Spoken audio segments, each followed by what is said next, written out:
Stay focused. Hey y'all, it's me T. This is how I'm realigning myself with myself. So lately I've been thinking a lot about passion and what that means for me personally and how I'm going to utilize it to realign with my highest self. First of all, your passion, your excitement, your interests, your desires, it's all trying to align you on the path you're supposed to be on. The issues with a lot of people, and I'm going to just speak from personal experience.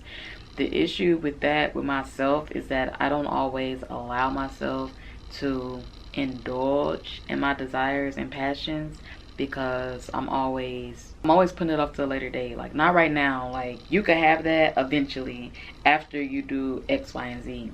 You can have the pleasure of a thing after A, B, and C. It always comes after something else. Whether that's a task I feel like I need to complete before then, whether it's a place in life I feel like I need to be before I allow myself to experience that thing, whatever it is. For now, I'm realigning my priorities and putting my passion and desire and excitement at the top as a way of being guided. If your passion is something that's supposed to guide you and you're constantly asking for guidance and praying, what do I do? Where do I go from here? Your excitement is literally telling you where to go from here. It's letting you know, take this direction. You like this, right? Do more of it. If I'm not allowing myself to do more of it because I feel like I have to do this first though, before I do something I enjoy, I have to finish this project before I start on another one. I get the logic behind that, but as a creative, that doesn't always mean that that's the most efficient way to move ahead.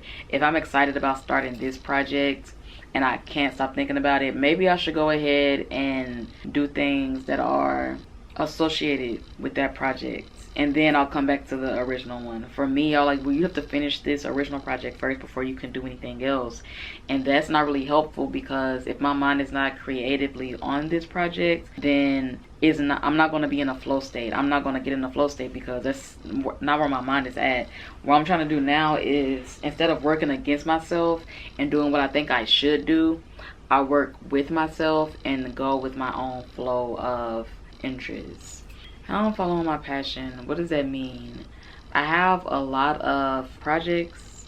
I have a lot of interests that these are things that I've been wanting to do for the past several years, but I just never put forth the action to support it because it's like, okay, well, you're a painter, you're an artist, you need to get that popping off before you start doing all this other stuff. You trying to be a writer, you trying to have a podcast, make a magazine, girl, focus on this first. And once you get that situated, once you get that secured, once you get that on a roll, then you can go back and revisit all this other stuff. But if you have too many things open at the same time, ain't none of it about to get done. And as I'm thinking right now, I'm like, that actually doesn't make sense because I know I work best after I've done the thing. And I look back, I'm like, I worked best when I had 3 things going at the same time because I can, one, I won't get bored, and because I'm juggling everything at the same time. For me, it's not always the best when I have a lot of time to mentally rest if I'm in a creative mode, because when I'm mentally not doing it, I'm overthinking it. So if I have 3 projects at the same time, I don't have the time to overthinking it because I'm juggling and moving between the 3 different projects I might have going. Right now, I feel like I haven't been working with myself and instead against myself. I'm not working with the natural flow of how I think and how I move. Instead, I'm trying to look at everybody else and how they are completing their goals, knowing that doesn't work naturally for me. I have multiple projects that, so one thing I've been wanting to start for the past several years is a podcast, because I talk. It's easy for me to talk. I'm very chatty. My grandmother, she watches my YouTube videos and she'll call me after she's watched it. Hey, shout out to you. She's like, how do you talk for so long, girl? That video is about 40 minutes. How you just talk to yourself acting like there's somebody else on the side of the camera? And I was like, well, you know, I get it from you and your side. Y'all love to talk. She's talked to me for, I would say, going on a couple hours, and I don't have to do nothing but look her direction. I don't have to add my own 2 cents. all I have to do is, oh, now that is crazy. I can't, wow.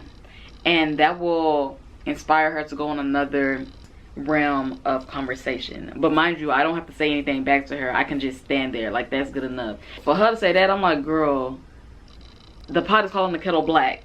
Definitely. The call is coming from inside the house, baby. I get it from you. But with that being said, if I come from a family of very talkative people, and personally, another thing that I have to like really get into is not shortchanging myself and not downplaying my strengths, because a habit that I have, I just don't take full claim to my strengths. I'll downplay it, and that's a habit that I've developed that I need to shift out of, because that's not something I appreciate in other people, and that's something I don't appreciate in myself. If I'm giving somebody a compliment, I tell somebody I like their makeup, I'm like, girl, this drugstore makeup, girl, this cheap ass makeup, girl, please, girl, I just threw it on right before I got here.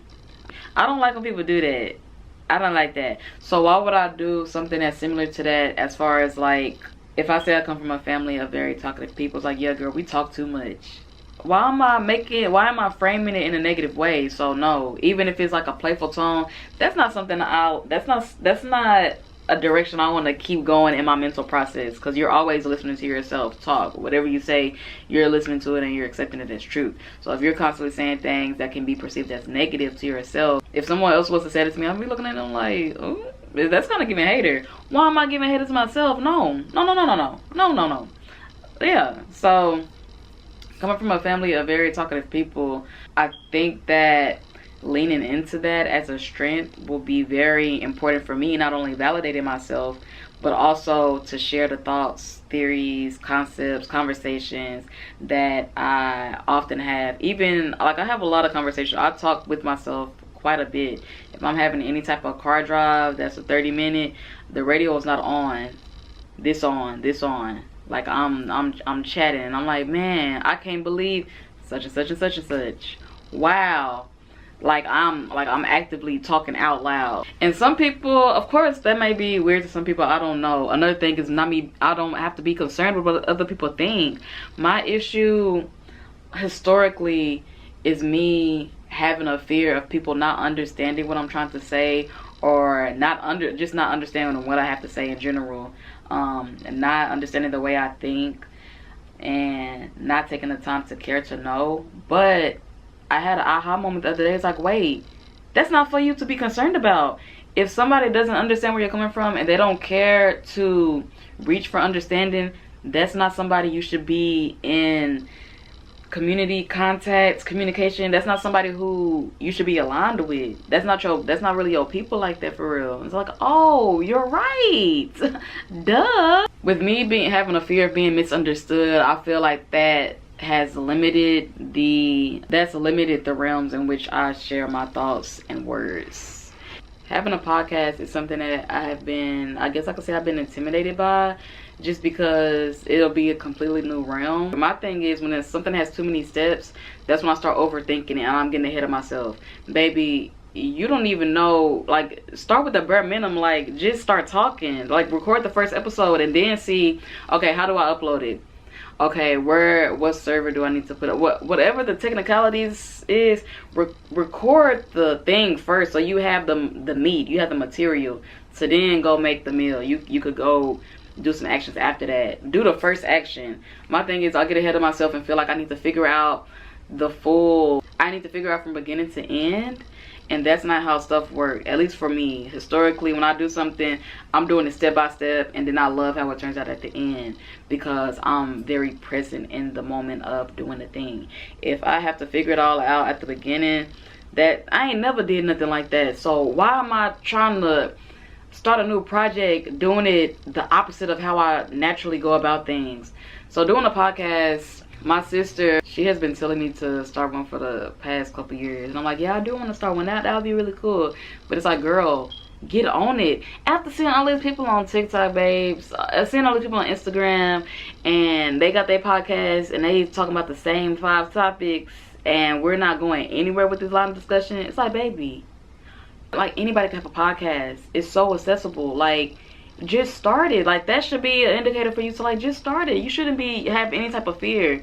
Because if people can start a podcast and do like the same 5 topics, are we going 50-50? Is sitting in a car eating fast food the first date. Like, if these are the topics that people have at hand and they have active listeners, baby, you could find somebody's gonna listen to you talk about whatever you got to talk about. Come on now.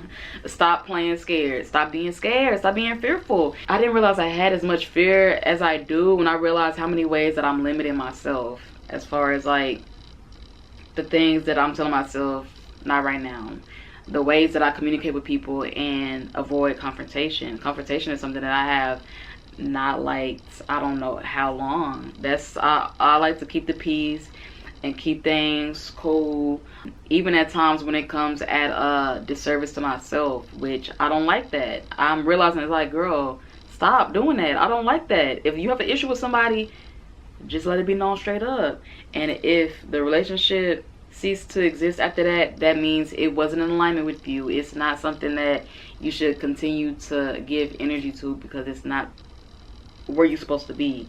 Allow yourself to feel your emotions naturally and express them naturally with respect to others. Like, I ain't never about to be disrespect, but you also have to respect yourself in these situations. Embracing confrontation and understanding that for the relationships that are meant to last, it'll only make the bond stronger. I have a friend that I've been friends with for years now, and that's one thing that I have admired about her, is when she like has an issue with somebody, she'll bring up the conversation so everything can be confronted and then moved on. I'm like, wow, I really appreciate that she doesn't let things go unspoken for too long. Like, she'll bring it up, address it, and let there be a conversation. Like, that's one thing that I really admire about her. So the things that you admire about people is something that you hold within yourself, but you just have to let it be expressed. So I also have the ability to bring up difficult conversations and allow the other person to meet me halfway and value the relationship enough to move forward with some type of solution that we can both come up with, right? So the podcast, as I've been thinking about it more recently, the past couple months, I'm like, okay, I think I got a name for it. One thing that also held me back was, what you gonna talk about, girl? What is gonna be the focus and the theme of your podcast? I'm realizing it could be whatever you want. It doesn't have to be one little thing.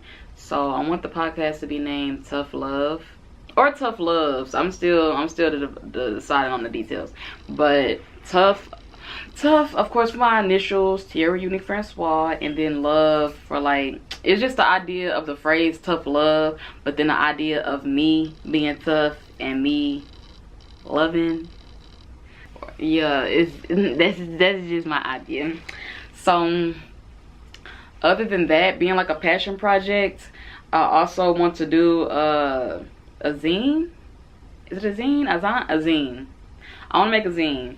I want to make a zine that comes out, every month. And that's something that I've been wanting to do for the past, I'll say, it's been a thought for the past, like, year and a half. Like, it's been a thought of, like, I actually do want to make one. And I want people to either, you could purchase it from me and I'll send it to you, or, girl, you could get the downloadable link and print it out yourself and fold it up. If you just want to do it like that, you could do it like that.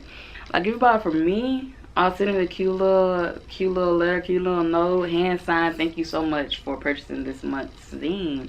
Or, like I said, you can get a downloadable link. If you want to print it out yourself, go ahead. You still interacting with it. Like, I just feel like it'll be so cool to make something like that, because we don't have much print and much physical media that we consume. So the fact that you'll have an object that I made that is probably going to be like journal entries or a handwritten, like a playlist, it's going to be just something that whatever I come up with. But I just think that would be such a cool passion project, and that's something that I want to do. But I'm a painter, and in my mind it's like, okay, you need to get this painting stuff off the ground. Like, it go up, then it go down, then it go up, then it go down. Again, as I'm realizing with myself, you work best when you have about 3 projects going on simultaneously. When you have 3 projects going on at the same time, that's when you work best, because one creative idea helps the other one formulate more. It helps it manifest more fully. It helps you see the picture more clearly, because you're not constantly working at something that's not flowing. When that's not flowing, you go over here and you work that till you get tired, and then you go back, and then you go over here and you work that till you get tired, then you go back over here. What I've been doing is constantly knocking on this door, and I'm like, oh, this painting it's feeling stiff. I don't know how to go for it. I'm just not feeling it much inspired, but I gotta keep doing it because I gotta be persistent at it to make it work. Baby, if you have multiple things you want to do at the same time, let yourself explore it and flow back and flow forward and flow back and flow. Like, let yourself be more fluid and flexible, because that's how you work best, right? So following my passions, following my excitement is going to be my guidance, and it's going to take me where I'm trying to go with much more ease. I just have to remind myself of that. I've been meditating regularly for the past, I want to say past 2 weeks. Meditating is a practice that if you do it regularly, you'll feel the difference so subtly that you just feel like you just sitting there, you like, dang, that situation, oh, I would have popped off, or I would have felt myself have a rise out of that, or I would have got irritated much more quickly than I am right now.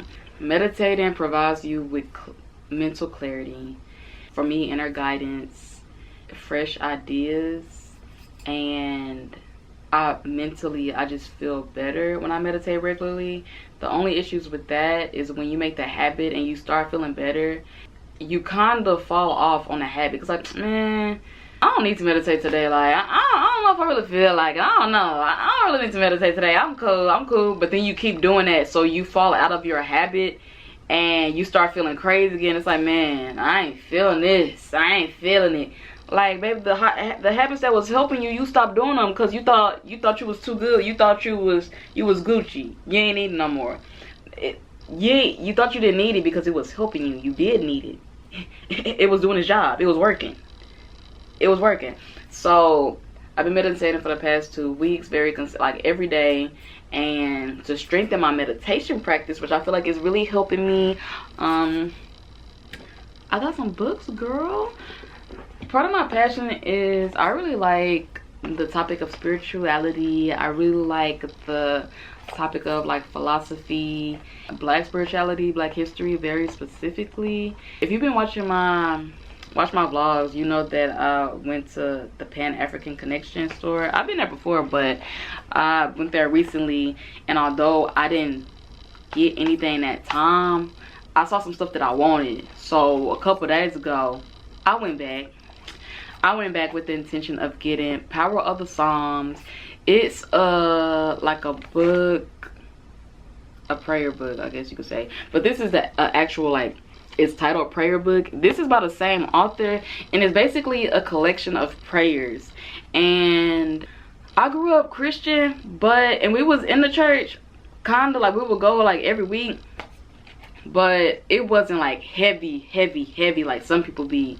So I grew up Christian and like praying and stuff like that, but as I've gotten older, I've wanted to explore religion, spirituality a bit deeper and see what I feel resonates with me the most.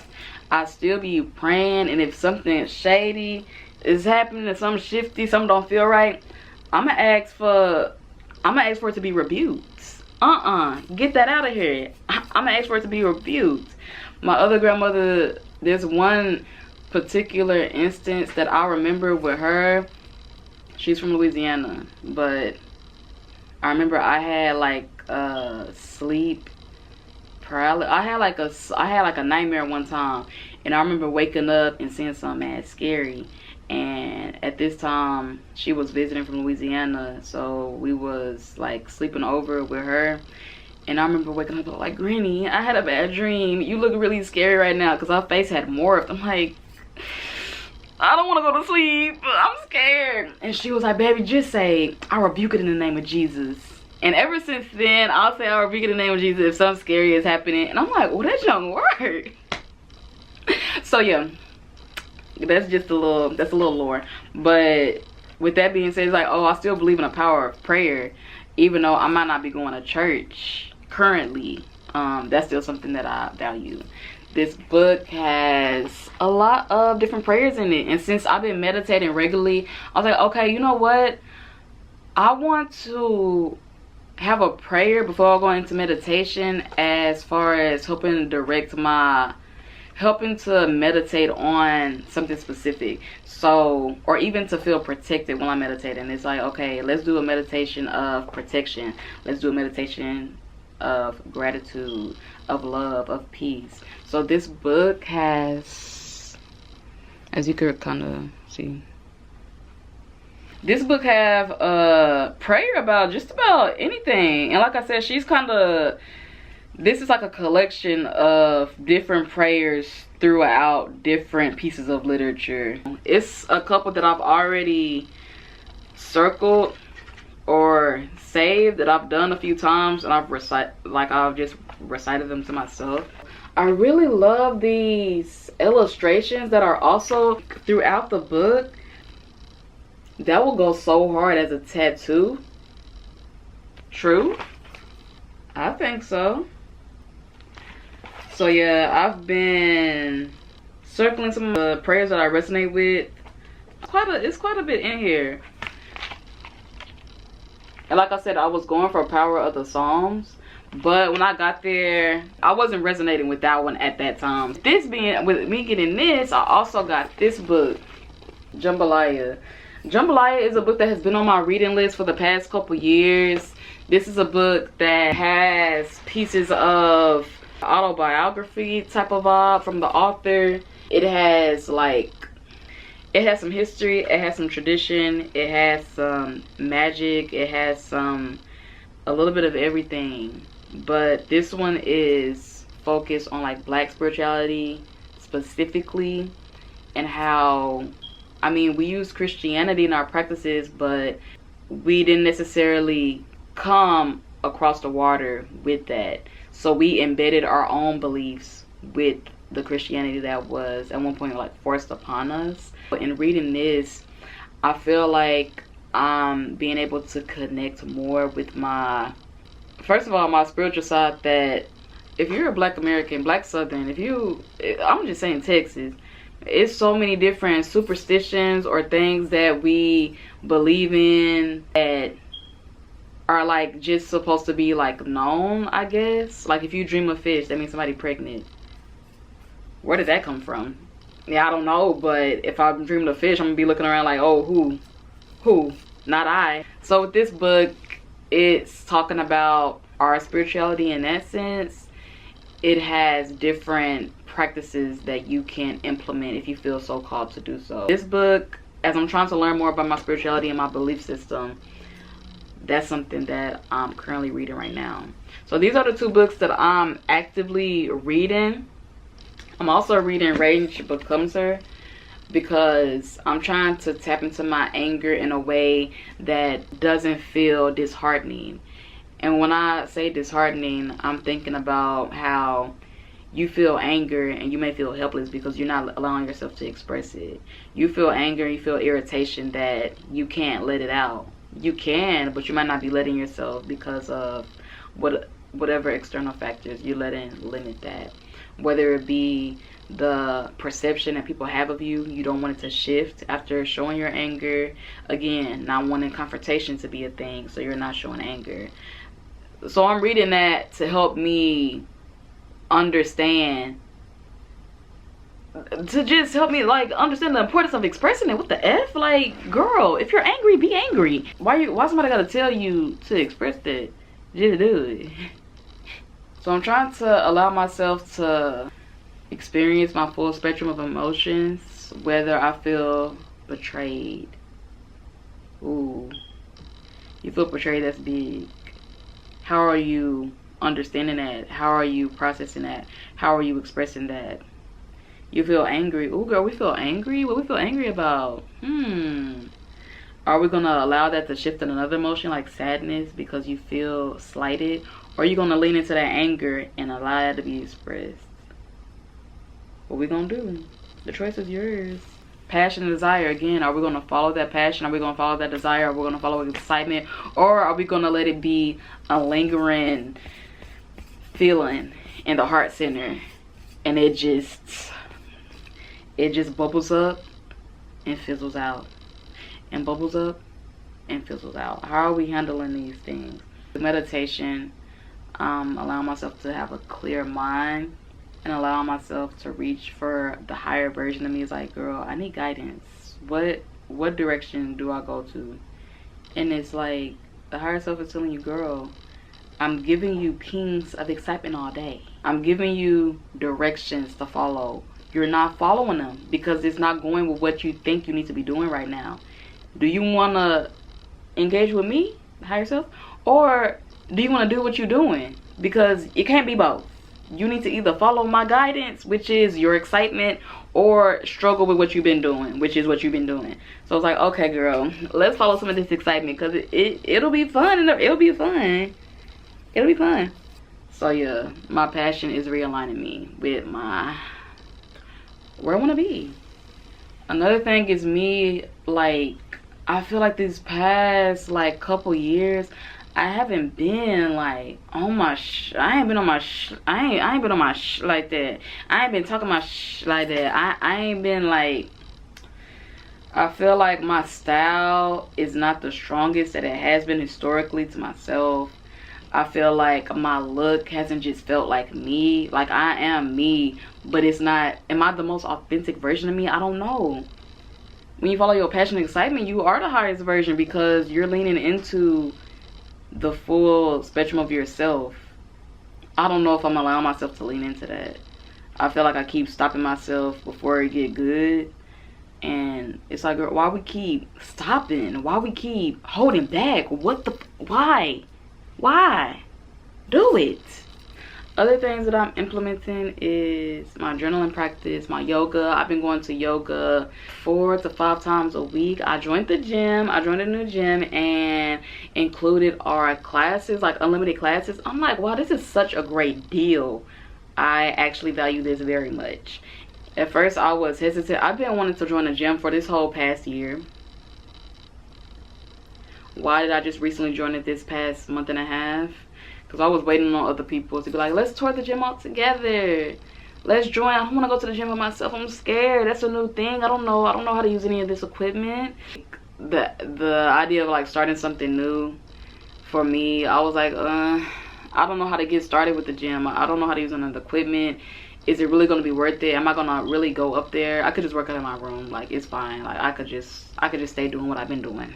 It's gonna take me so long to do what I want to do because I have to convince myself to do it. So like, join the gym, I wanted to do that for this whole past year, but in my mind I was like, girl, just work out in your room. If you can't be consistent working out in your room and that's free, you gonna be consistent going to the gym? I don't know about that. It's like, you can go to the gym by yourself, you don't know how to use none of the equipment. It's like, girl, who can learn? TikTok got all type of personal trainers, just copy their videos. Finally joined. I've been going to the yoga classes, and when you start feeling a difference with your physicality, like, I'm flexible, and I'm like, wait, when you start being able to do this? It's like, girl, it just crept up on us because we've been consistent. When you be consistent, you'll see a change. You will see a change. With my yoga practice, that's also something that I value because it's showing me that one, consistency does make a difference, but it's also showing me that I could do hard things. When I'm in yoga, I'm like, ooh, baby, can we get out of this pose? My thighs are burning, my arms hurting, my shoulders are very stiff. Can we move on? But as I sit in it, I'm like, you can do hard things. It's hard and it's difficult, but it's for your betterment. Like, you're choosing to do this to be better. You're choosing to do this to feel better. And as I'm doing that, I'm like, wait, I could do hard stuff. I can do things that are challenging. I could do things that I've never done before. Because sometimes I'm in yoga class and these mother effers pulling out an asana and we ain't never asana when we started doing this in class. And it's kind of showing, like, even though you don't know what to expect every time, you can still manage it and you can still accept the challenge and do well in it. And just allow yourself to do so. I turned everything into a lesson. That's just where I'm at in life right now. I turn everything into a lesson. But in that case, it is helpful to me because it's like, okay, keep at whatever you're doing, enjoy it, understand again that you can do things that are difficult and you can let yourself modify. One thing that I was in yoga having a realization, I did a 2-hour walk with my friend the day before. My legs were hurting. My feet were also hurting because I didn't have on good shoes. So my arches was falling, but it was putting pressure into my foot. So the next day, my feet were aching, my legs were hurting, just everything. I was in class. The instructor was just having us do like so much. I'm like, bro, my legs are shaking. Like, this is hard, but it's harder than normal. Like, bro, what? The yoga instructor always says listen to your body and modify, and gives you modifications if you need to modify, and encourage you to do so. I never take those modifications. When we're in yoga class and I'm always asking, if you want a little bit more, do this. If you want a little more, do this. If that's easy for you, do this. I'm always the one to like challenge and challenge and challenge and challenge. And if I didn't take the challenge, like, girl, you came to yoga and you wasted it. You didn't do every single challenge. What is you doing? That's just how my mind worked. When I was in class, my body was already aching from the 2-hour walk the day before. And I'm like, bruh, we trying to challenge, but we kind of just need to be neutral right now. We don't need to challenge. We might need to modify. We might need to put that knee down. As I was in class mentally calculating that, I'm like, modifying doesn't make it less valid. Taking a break and taking it easy on yourself doesn't make it not worthy. You're still in here doing the action. You just need a break right now. You just need an easier time right now. You just need some gentleness. And I'm like, wait, I can do things easier? I don't have to do the challenging route every time to make it valid, to make it worth it? It's like, oh, how often do I do this every day when I'm not in yoga? How often do I do this in my painting practice, with social media, with relationships? How many times do I feel like when it's challenging and I overcame the challenge that it made it all worth it in the end? It doesn't have to be challenging every time for it to be worth it. And that's the type of stuff I be doing in yoga. That's the type of stuff I be coming up with. Yeah, so that's that. Passion leads you where you need to go, and I'm being led by myself and my desires and my excitement and my passion and my interests